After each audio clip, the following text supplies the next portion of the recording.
At ngayon po ay natapos ko kayo sa pagbibigay. Bakit dyan ka nakaupo? Hindi, nandito yung Sa pagbibigay.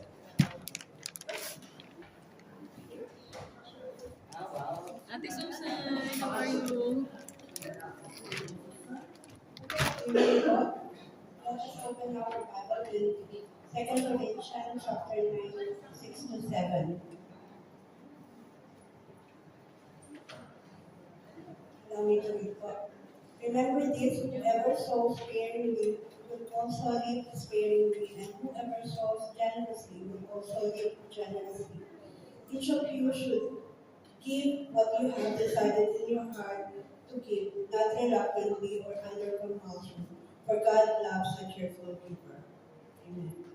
That was for our time.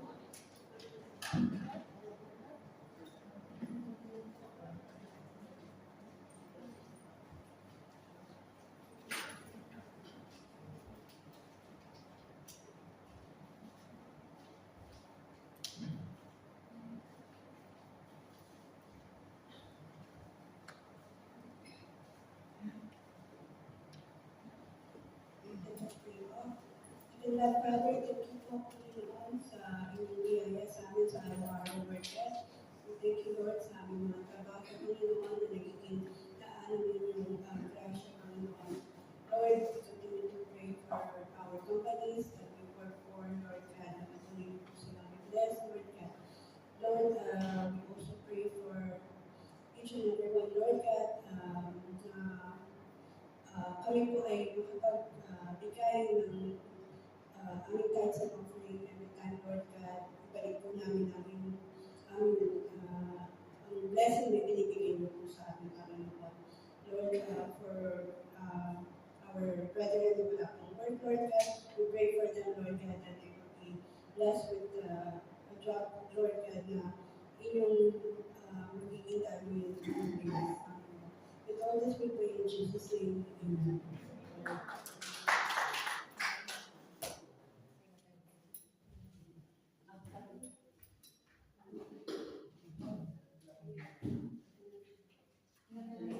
Amen. Palakpakan po natin ang Panginoon. Hallelujah. Hallelujah. At ngayon po ay muli tayong dadako sa ating pagpapasalamat o testimony. Kung sino po ang gusto mong magpasalamat po sa ating Panginoon.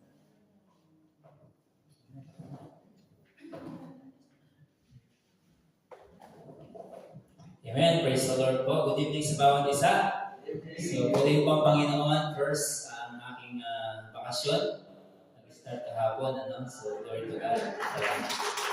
Really physically, we're able to have this opportunity na makapagpahinga. And also, I thank the Lord for the provision. We were in Basel yesterday sa campus ni Timothy. And God knows it. No? And I really bring back to Him all the glory how He was able to provide for it. And maraming sa po kay Lord dahil alam na namin that He is always there. And even the provision that He has given us sa joy of long ride, long trip, no? We thank the Lord for that, for the protection that He has given us. And ayun po, salamat po sa Panginoon. Amen.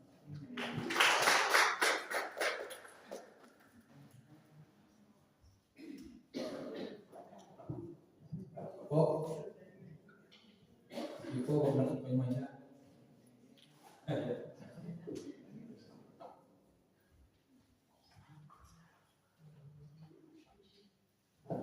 Hello, good evening po. God is good. All the time. All the time, God is good. I praise God po kasi po nag-off ako today. So I praise God kasi binigyan niyo po ako ng another opportunity na makapag-attend sa church natin ngayon. And I praise God po for the provision kasi si brother doon po, yung asawa ko, ilang days na lang, graduate na naman po siya ng second year sa dentistry. I praise God kasi po, although mahirap po yung course niya, pero I praise God kasi po, yung knowledge, wisdom, and understanding, binibigay sa kanya ni Lord. And salamat sa Diyos kasi po, may nababagsak sa exam. I praise God kasi po siya pumapasa, although yung edad niya is malayo na sa mga klase niya. Kasi po second course na. So I praise God din po kasi may pinsan kami na nag-aalaga sa mga anak ko. na kahit nandito po ako at yung asawa ko malayo din po sa bahay namin, I praise God pa rin po kasi yung protection, yung guidance po, nandun pa rin. So, I praise God din po dahil nakapag-pledge po tayo ng mission. This coming December, bali apat na church po yung lineage natin. And I praise God for the provision of financial. And salamat po sa Diyos sa lahat ng biyaya, protection, and peace na binibigay niya sa amin at sa aking pamilya po. Thank you po. All glory to God.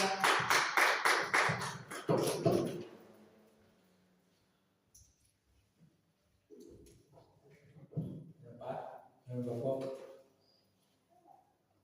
Wala na. Sige.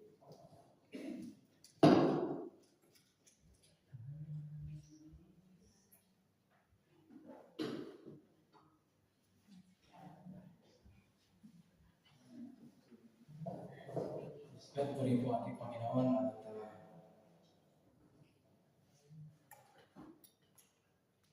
salamat po sa ating Panginoon dahil sa protection niya na ginagawa sa atin. Ang pag-iingat niya sa bawat isa sa atin, no? Sa trabaho, kahit medyo ma-traffic po, pero nandun pa rin ang dapat po tayong pasalamat sa ating Panginoon dahil meron po tayong trabaho. Yes, salamat po rin po Panginoon dahil ginagamit po yung mga company para maging daluyan din ng pagpapala ng ating Panginoon. At ngayong gabi po ay ako po ang mag-atasan ng ating Panginoon, pahayag po ng salita ng ating Panginoon. At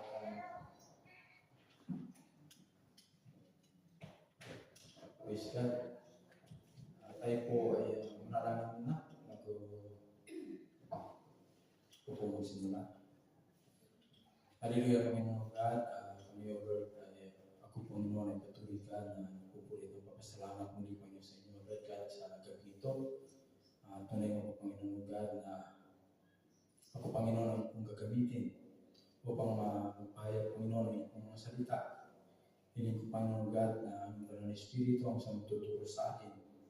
At lahat ng mga lumalabas po sa bibig ko, Lord God, ito po ay pwede kalugod-lugod mo sa inyo, God, at ikaw naman, Panginoon, isang glorify, Panginoon. Salamat, Panginoon, Lord, sa gabi nito. Tunay nga po, Lord, na kayo naman, Panginoon, na aming patuloy na pinasalamatan sa buhay namin. Sa tanging pangalan ni Jesus, ito pang samang namin. Amen. Ang title po ng aking sishare po ngayong gabi ay God will provide.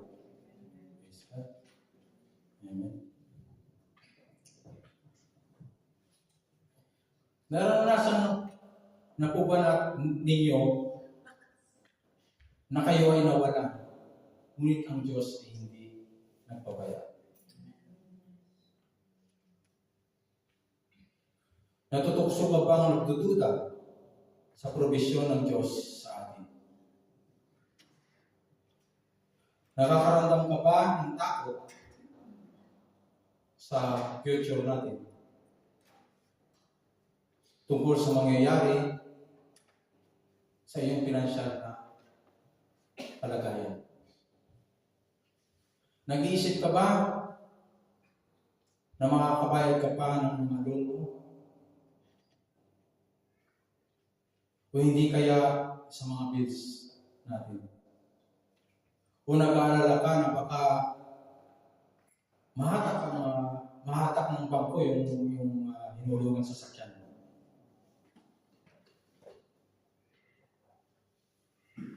Ano kaya mangyayari sa buhay natin kung mawalan tayo ng trabaho? Talaga bang maibibigay ng Diyos ang mga pangangailangan mo?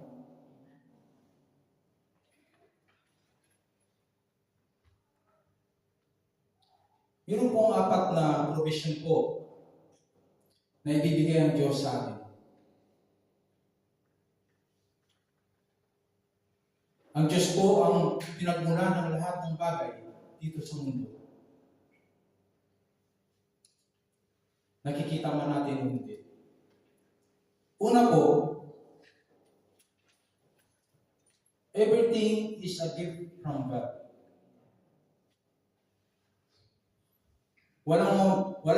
mabubuting bagay na meron ka ngayon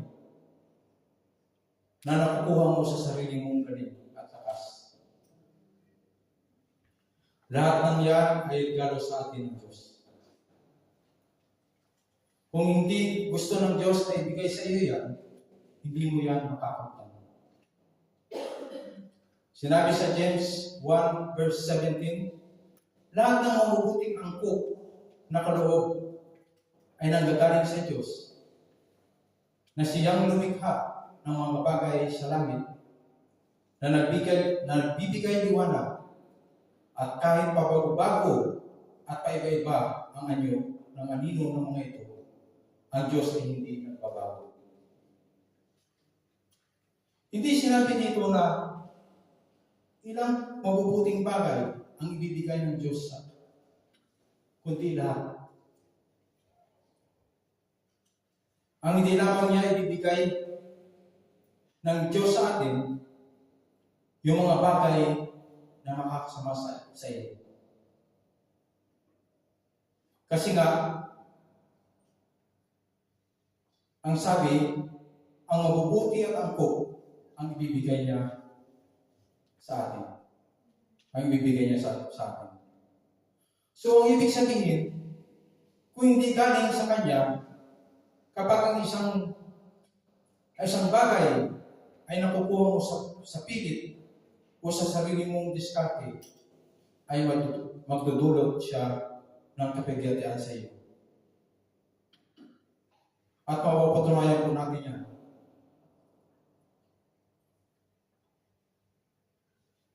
At mapapatunayan po yan sa ating Panginoon. Meron pa akong isang kwento. Meron pong isang mayaman na may-ari po siya ng private construction. Wala po siyang kinalaman sa flood control. At mayroon po siyang gumagawa po siya ng mga subdivision, yung mga bahay. At mayroon po siyang pinagkakatiwalaan na isang engineer. Sabi niya sa kanyang engineer, kinausap niya yung engineer niya, sabi niya, magbabakasyon ako ng matagal sa ibang bansa. Gusto ko na pag-alis ko, pagawa ako ng bahay. Sinabi niya doon sa engineer na ito ang mga sukat, ito ang mga kwarto na gagamit, na ilalagay mo sa bahay na ito, ilang kwarto, at saka ang mga materialis na gagamitin mo ay ganito. So, sabi niya, iwanan mo kita ng mga 2 million para makapagsimula ka sa bahay na ipapagawa mo. Pero kung kulang pa, tumawag ka na lang sa akin, hindi kayo mag-business ka sa akin, magpapatuloy ko ng pera para matuloy yung bahay. Sa madaling salita, itong engineer na ito, nasa isip niya, sige, makakatali ako sa boss. So, ginawa niya yung bahay, at humingi pa siya ng mga kulang, humingi pa siya ng mga 1 million pa, para matapos yung bahay. Pero sa totoo pala, sa 2 million na, tapos na yung bahay. So, humingi ulit siya sa kanyang amo na ito, isang 1 million. Sa madaling salita po, itong isang mayaman na ito ay umuwi na. Pag-uwi niya, pinuntahan niya yung bahay ng anak kong pinagawa. Pinasok na yung bahay. Kompleto naman. Yung kwarto na kung ano yung pinagawa niya, ay kompleto naman. Mga materials na sinabi niya, okay naman din. Kaya lang, yung sa loob ng wall na yun, wala pong laman yung, kung bawisakan ng parang double lang siya, na walang laman yung ko, yung walang tibay na maasa. Hindi naman alam ng mayaman na gano'n ang ginawa ng kanyang engineer. Ngayon, kinusap niya yung pa-engineer, sabi niya, napakatagal mo nang naglingkod sa akin. Matagal mo ng panahon na naglingkod sa akin, sabi niya sa kanyang engineer. Kaya itong bahay na ito, ay gusto kong i-regalo sa iyo. Yun po ang nangyari.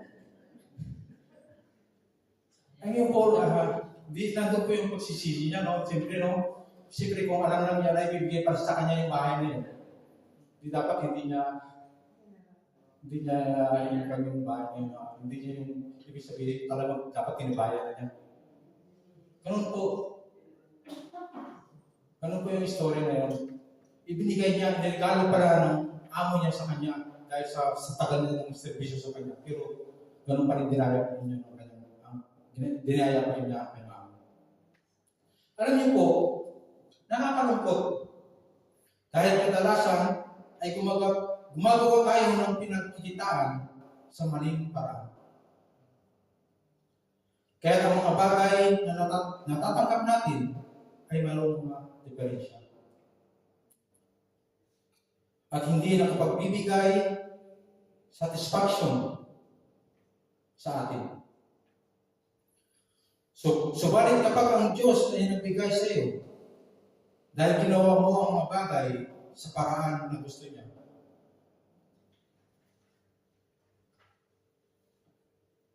makakaasa na mabuti at angkop ang matatanggap mo. Magkakaroon ka ng satisfaction at kapayapaan sa buhay. Bakit? Dahil sisiguruhin niya na mabuti ang bibigay niya sa iyo. Number 2, there's no things you need that God can provide. Ano ba sa Tagalog? Walang anumang bagay na hindi kaya ibigay ng Diyos. Tama nyo na lang kung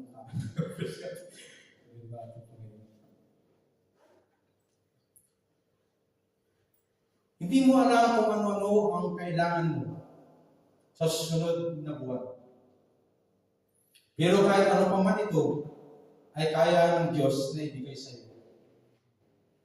Sinabi sa Philippians 4:19, ang buhat sa hindi mauubos na kayamanan ng Diyos na ibibigay niya sa lahat ng inyong kailangan sa pamamagitan ni Kristo Jesus. Marami sa atin na nag-aalala kung mayroon pa ba tayong trabaho bukas.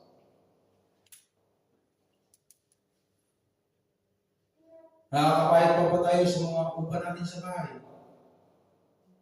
May pambili pa ba tayo ng mga pagkain? Kadalasan hindi po tayo makatulog. Mga kapatid, hindi mo kailangan mag-alala. Kailangan mong magtiwala sa Diyos. Na sa buhat sa Kanyang di maubos na kayamanan ay ibibigay niya sa iyo ang pangangailangan.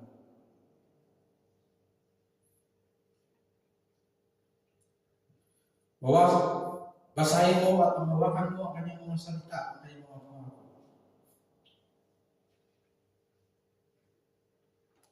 Sinabi niya sa Psalms 37:25, mula pagkabata, ngayon tumanda na, sa tanang buhay ko'y walang nabalita na sa taong tapat ang Diyos nagpapabaya. O anak niyang naging hampas lupa.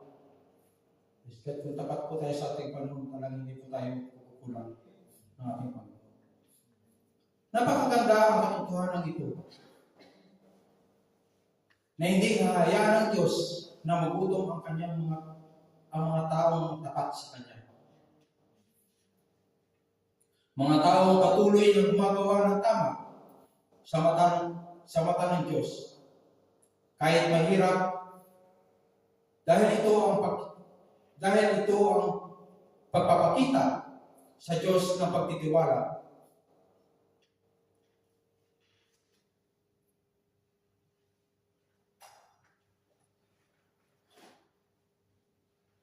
Sa Bible po, sinabi po dito yung sila Pedro, sila Peter na magdamag po silang ng isda. Ngunit wala silang nahuli.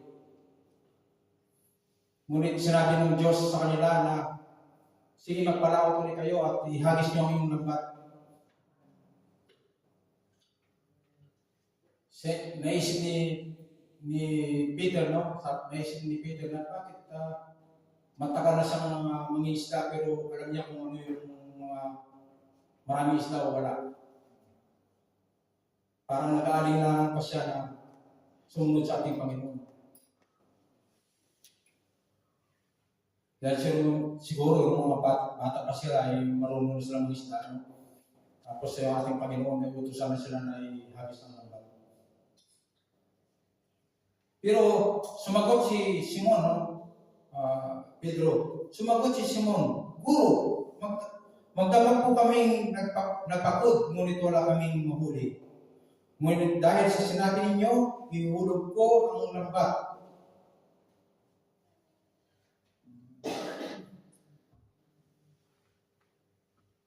Nag-decide po si Pedro na sumunod sa Diyos.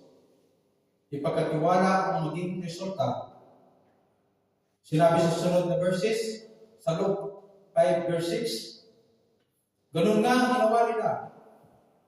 At nakahuli sila ng maraming isda, kaya halos mapunit ang kanilang lambat.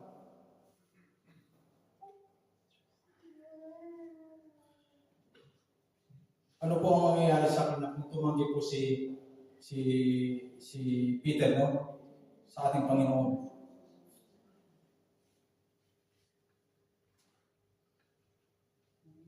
Minsan po, kakaya rin po natin. Minsan po, mayroon po tayong mayroon pong pinapagawa ng Diyos sa bawat siya sa atin. Ngunit minsan lagi po tayong tumatanggi. Lagi po tayong namamatuwiran na busy po tayo sa mga trabaho natin. Kaya kung kagaya po tayo ni Peter na kung sumunod sa ating Panginoon, ipagkakaroon niya ang lahat ng ating mga pangangailangan. Pangatlo po, God wants to give you everything you need. So hindi lang ang kanyang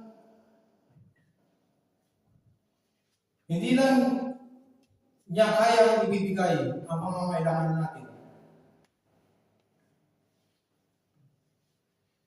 Talagang nais lang niyang ibigay ang mga ito. Hindi siya napipilitan o nagsasawa sa daming panalangin mo sa Kanya. Kundi bilang Ama sa langit na nagmamahal sa iyo. Gusto niyang mag-provide para sa ikabubuti mo. Sabi sa Mateo 7, verse 11, kung kayong masasama ay marunong magbigay sa inyong mga anak, ganun pa kaya ang Ama na nasa langit. Bibigyan niya ng mabubuting bagay ang sino ang humihingi sa inyo.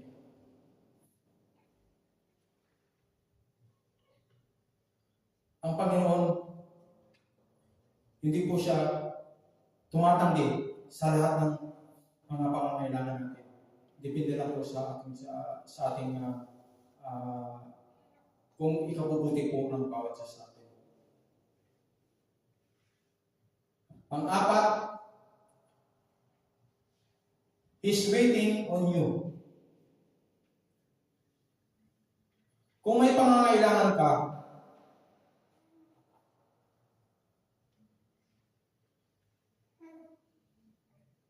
na hindi ibibigay ng Diyos, ay hindi niya kasalanan. Dahil hindi ikaw ang nag-aantay sa Kanya, kundi siya ang nag-aantay sa iyo.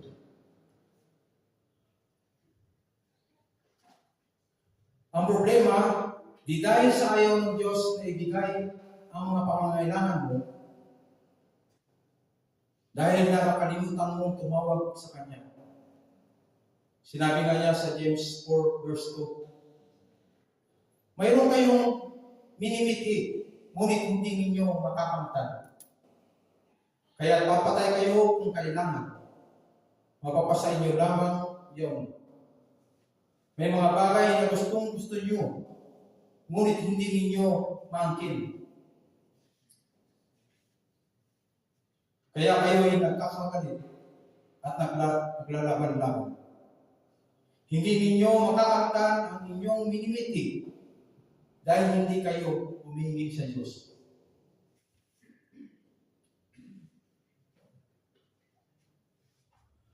Alam niyo po, marami sana tayong maiwasang problema sa buhay kung matutulang po tayo humingi sa ating Diyos at hindi po natin dadaanin sa sarili nating kakayanan. Ang lahat ng mga pangangailangan natin. Isa pa kung problema,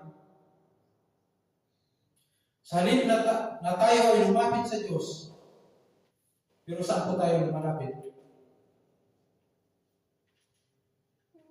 Lumalapit po tayo sa mga kumpay. Hindi naman po masama yun. Kaya lang, kailangan natin i-priority natin Panginoon, kaya kailangan po natin siyang unahin. Meron pong mga tao na gagamitin para sa iyo, pero dapat po, unahin po natin muna ang ating Panginoon.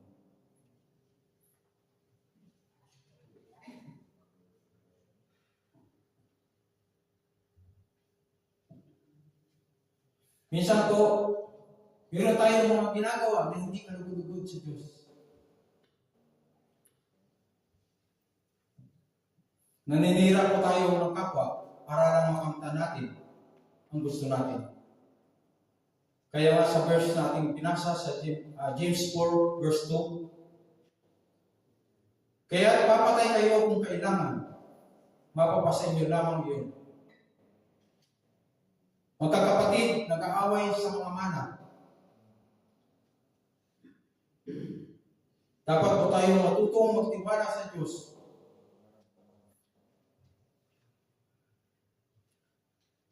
Katulad po ng ginawa po ni Hari Jehoshaphat, no?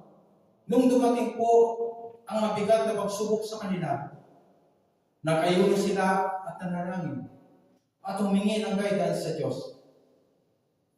Sabi sa 2 Chronicles 20 verse 5 and 7, tumayo si Jehoshaphat sa harap ng taga-Juda at Jerusalem at nagtipon sa bagong ulbaban ng templo. Nanalangin siya, O Yahweh, O Diyos ng aming ninuno at ng buong kalamitan. Kayo po ang mamahala sa lahat ng bansa at ikaw ang may lubos na kapangyarihan. Kaya walang maaaring lumaban sa inyo. O Diyos namin, ikaw ang magpapalayas sa mga taga rito upang ibigay ang lupain ito sa bayan ng Israel magpakailanman.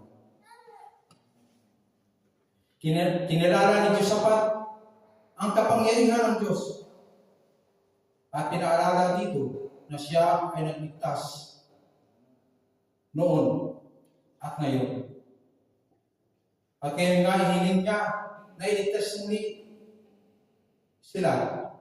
At sabi sa kanyang panalangin sa 2 Chronicles 20 verse 12, ikaw po ang Diyos namin, parusahan ninyo sila, hindi namin sila kayang labanan, ang gayong karaming hukbo.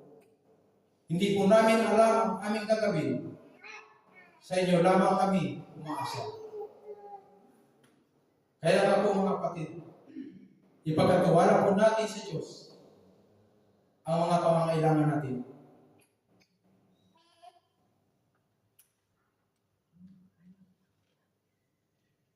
Dahil alam po naman natin na kung tayo lang, ay wala po tayong magagawa.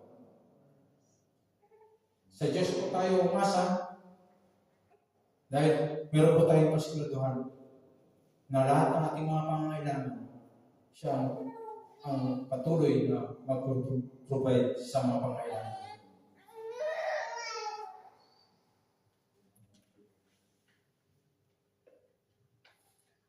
Yun nga, katulad yung apat na yun na sinabi ko kanina.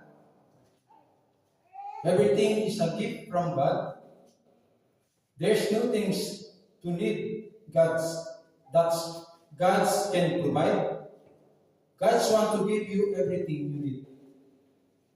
He's waiting on you. Number 4. Salamat po sa ating Panginoon na naway meron po tayong maunawaan sa mensahe na ngayong gabi at meron po tayong natutunan sa kanyang mga salita. Puri po ating Panginoon. Ay po nga po Panginoon.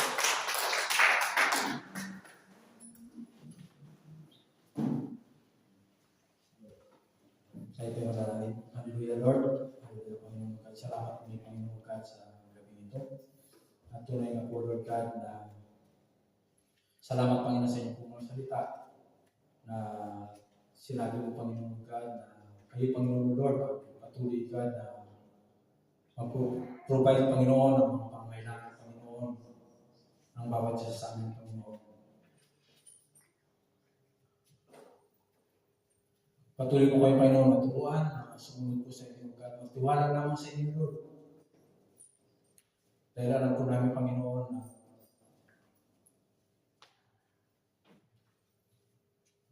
na lahat ng mga pangangailangan ay kayo lamang Panginoon ang magbibigay sa bawat isa sa amin. Hindi ko Panginoon alam kung ano po ang mga pangangailangan ng inyong mga anak. Financial man ito Lord God, maging ito Lord ay maging physical Panginoon God. Kagalingan Panginoon, alam ko Panginoon na kayo Panginoon bibigay Panginoon God, magpuprovide Panginoon ng kagalingan at mga pangangailangan Panginoon ng mga anak ko Lord God. Salamat Panginoon Lord sapagkat sinabi mo mga Panginoon sa inyong mga salita.